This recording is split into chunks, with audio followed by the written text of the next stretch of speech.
The Horseheads. The feeling recently created by an attempt to fasten the stupid names of Fairport or of North Elmire upon the village of Central York that, off and on for 50 years, had been called Horsehead, caused an inquiry as to how that singular name chanced to be adopted upon a settlement. In 1779, when General Sullivan was retiring toward the base of his supplies after a destructive campaign against the Indians in Genesee County,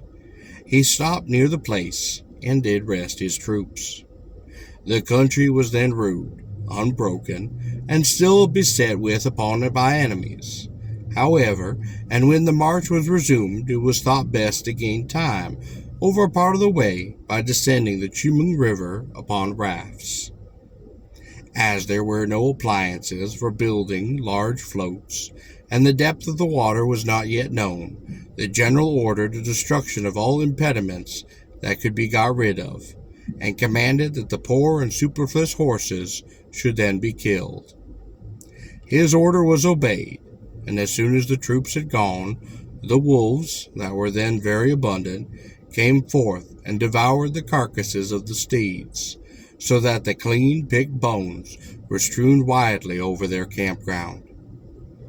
When the Indians then ventured back into this region, some of them piled the skulls of the many horses into heaps, and these curious monuments were then found by the white settlers who came into the valley some years later, and who then named their village Horsehead, in commemoration of those old relics. The Indians were especially loth to leave this region, for their tradition was that it had been the land of the Senecas from an immemorial time, and the tribe being descended from a couple that had a home on a hill near the Horseheads.